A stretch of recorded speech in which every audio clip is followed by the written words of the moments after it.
Patreon member shout out. Bus stop, wet day, she's there, I say. Please share my umbrella. Bus comes, bus goes, she stays, love grows under my umbrella. All that summer we enjoyed it, wind and rain and shine. That umbrella we employed it. Hey guys, how's it going? It is I, the real Randy Chavez. I'm coming at you today with a Veve OMI update video. Guys, if you're new, welcome. If not, welcome back. I love y'all. Everyone say hello to Dashi. Hello, Dashi. Commenting, liking, subscribing is a free way to help support the channel. Non-free ways are Patreon, smashing that thanks button down below. Howdy to the new eyebrows. Anyway, so OMI today did outperform Bitcoin. Bitcoin was down about 2.6%. OMI only down about 0.6%. So it did outperform that. However, it did not outperform the markets. S&P futures was down only 0.18%. Dow futures down 0.12%, and the Nasdaq down 0.25%. So did not outperform that, but again, did outperform Bitcoin.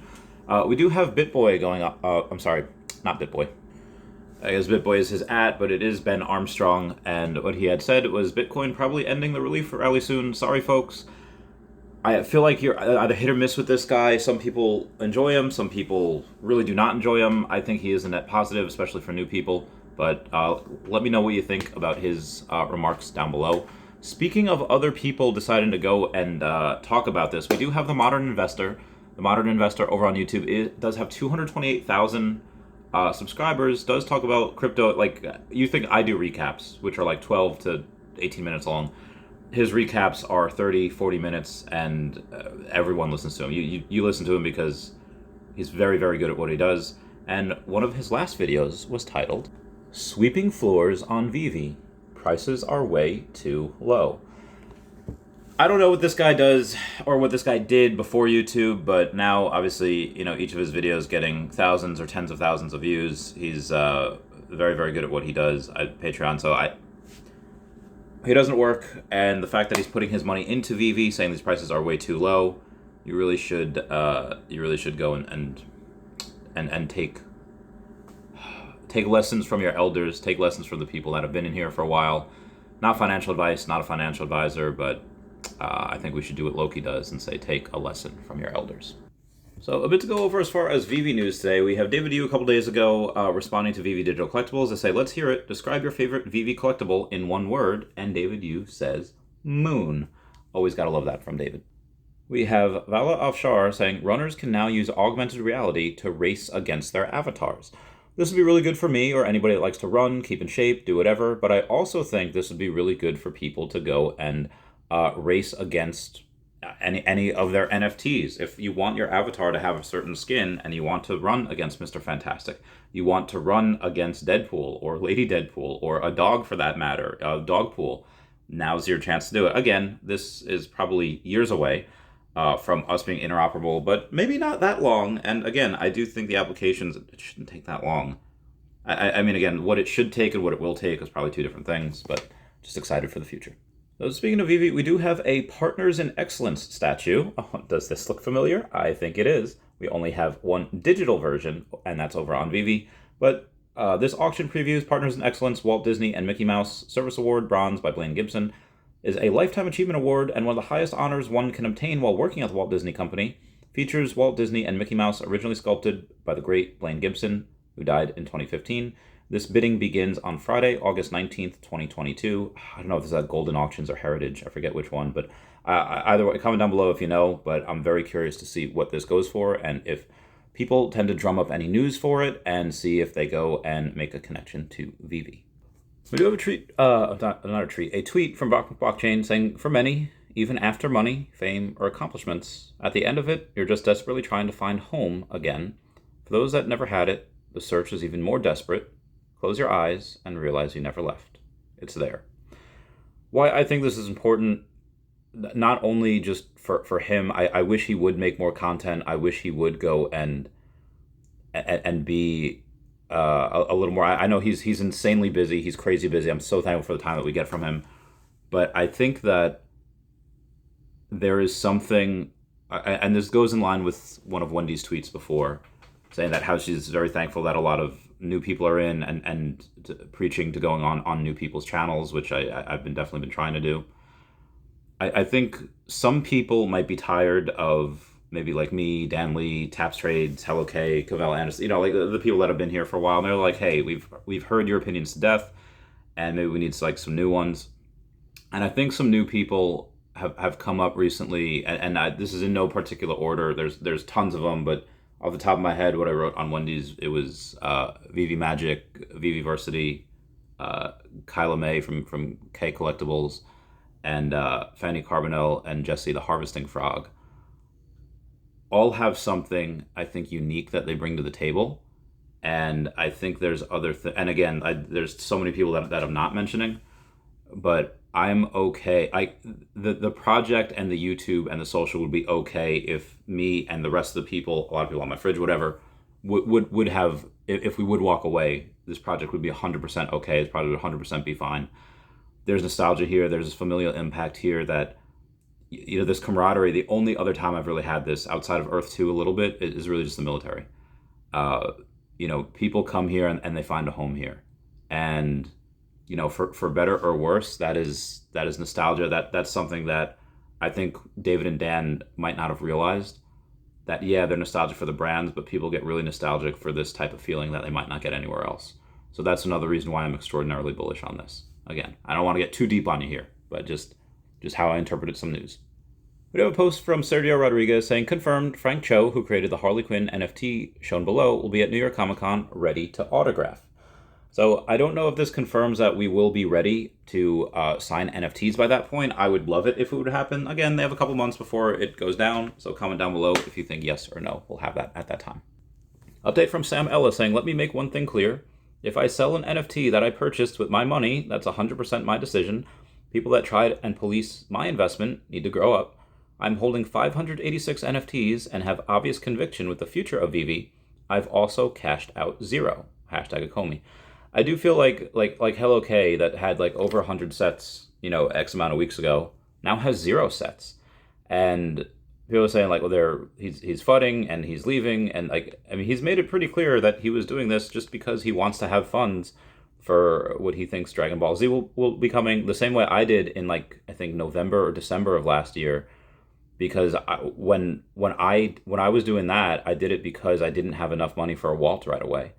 That piece was a grail. I knew it was a grail, and because I didn't have the funds available, I missed out on it when it was $5,000, and then it went to the moon. And then I got it when it was $12,000.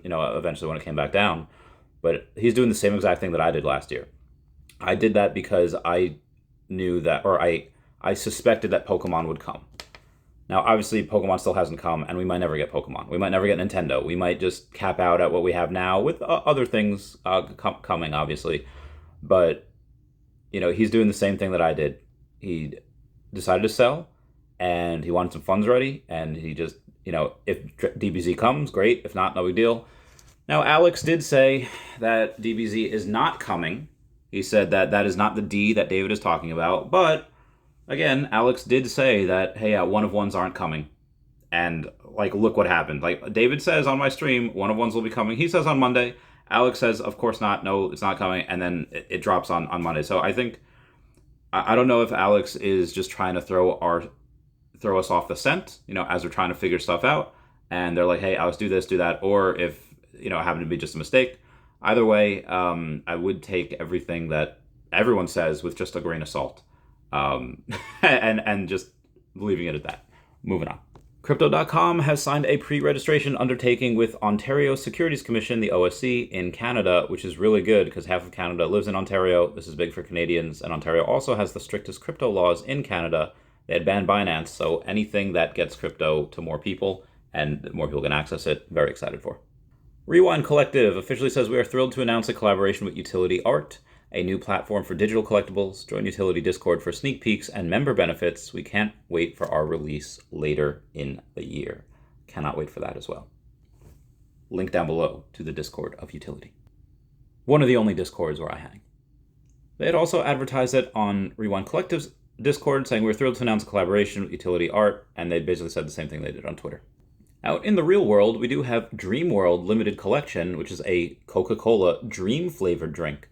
Now, why do I think this is important? Because we did have Coca-Cola, those spaceship stuff, those space-flavored Cokes that they had last year when we had the NFTs. And now we have this. So there's a decent chance that we might have another Coca-Cola NFT coming in through the pipeline.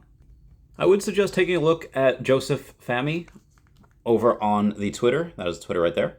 Saying, don't be so concerned with the terms bull market, bear market, cyclical, secular, etc.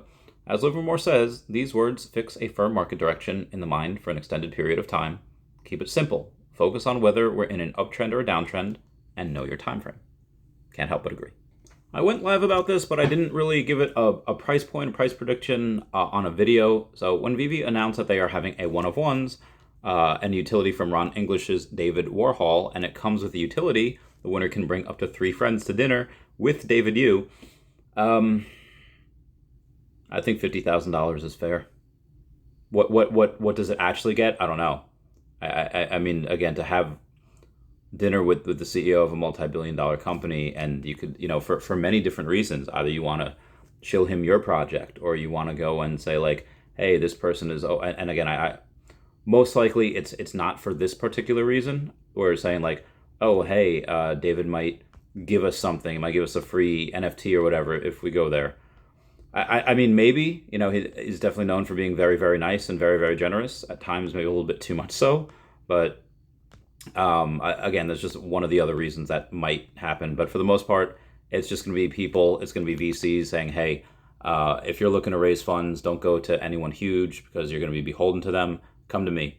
I'll give you 100 million, 500 million, whatever it is. I would much rather it come from a VC. And if I was a VC, that's exactly what I would say. If you're looking for fun, if you're looking for a funding round, let me do it, as opposed to one of these big people, because then you're going to be beholden to them.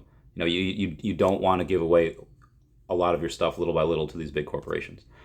Now, maybe if again, if it was someone in order to close a deal, like if it was for Amazon, or if it was for like Tesla or Nintendo or Pokemon, I'd be like, yeah, okay, give up like 2%, for them to come in. And then this way they have some skin in the game. They would want the best for us. Apple does that, cool, yeah, fine. I'd be fine with that. But for the most part, I really would want it to be a VC. That's just me. And what would those VCs pay? I'd pay $50,000 easily. Anyway, Alex G goes and he trolls a little bit, saying, hope the winner likes Chuck E. Cheese. And Brock McBlockchain kind of trolls back, saying, it's your very own skee-ball game and animatronic band. Can't wait. I think Brock McBlockchain has said he was going to try for it. I don't know if there's a Ray Fixie or a Dr. Profit or maybe one of my whales that might go for it. I'm not sure, but I guarantee you there's going to be probably a couple dozen parties going for it. And also, just remember, there's a tweet from Jeremy Padower saying Walt Disney was dumped by the Kansas City Star as a cartoonist because he lacked imagination and had no good ideas. He persisted. Next time somebody tells you you're being dumb or you're doing something really stupid, maybe they're right, but also maybe they just don't have the imagination that you have. When talking about gems, saying, I'm assuming people can auction using OMI only, BV Digital Collectibles responded, not initially, it's going to be gems only, but we're exploring other options for the future. I think that does mean that there's obviously going to be OMI in there in general. Whether we have, and again, that piece of OMI news where they say you're going to be able to have to pay in order to enter certain auctions, that's one of the most bullish things that I can think of. Also confirmed on my stream that Rewind Collective did go and email David asking if Veve could do an airdrop for either Pride 1 or Pride 2. Having one or two for Pride should get you an airdrop, but they haven't confirmed yet. Veve says there is no airdrop confirmed for Rewind Collectibles at this time. We will let the community know if there are any airdrop updates in the future. I think that is something they definitely want to do. It's just something that is, there's so much other stuff on their plate right now, and then they'll probably do that later. But again, just my opinion. When Mr. MC1.eth said, well, how would you rate Veve for securing premium brands? A+, B, C, D? And David Yu says letter D is coming. Now, this could either mean a couple of things. Either D as in we have other brands that you would not rank as A+, as top tier coming, or D as in, well, a lot of people are speculating Dragon Ball Z. A lot of people are speculating, I've been speculating Yu-Gi-Oh! For Duel. Anyone remember that? Digimon is another thing.